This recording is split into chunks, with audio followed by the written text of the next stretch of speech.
Repay no one evil for evil. Have regard for good things in the sight of all men. If it is possible, as much as depends on you, live peaceably with all men. Beloved, do not avenge yourselves, but rather give place to wrath, for it is written, Vengeance is mine, I will repay, says the Lord. Therefore, if your enemy is hungry, feed him. If he is thirsty, give him a drink. For in doing so, you will heap coals of fire on his head. See that no one renders evil for evil to anyone, but always pursue what is good for both yourselves and for all.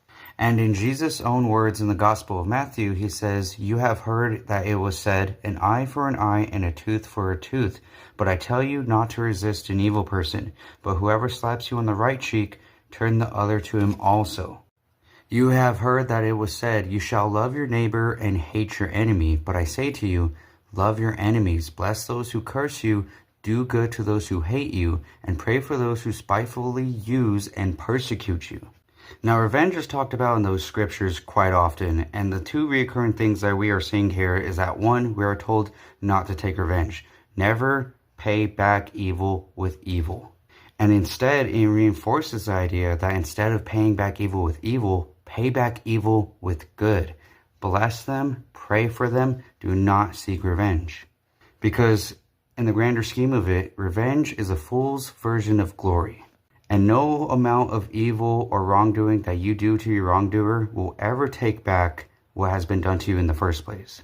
Doing wrong to those who did you wrong in the first place will never take away what was done to you in the first place. For to the average person who isn't anointed or isn't saved through the Spirit, they will look at the concept of doing good to those who do bad to you as ridiculous, cowardly, or inherently weak.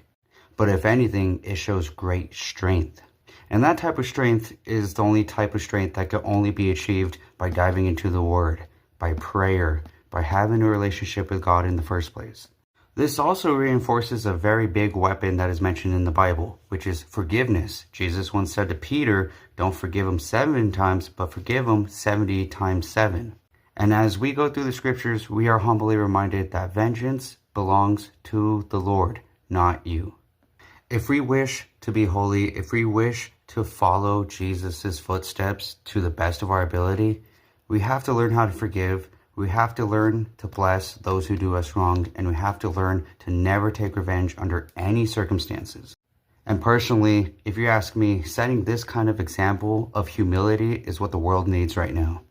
And man, does the scriptures do such a good job at humbling you and telling you to deny yourself, such in ways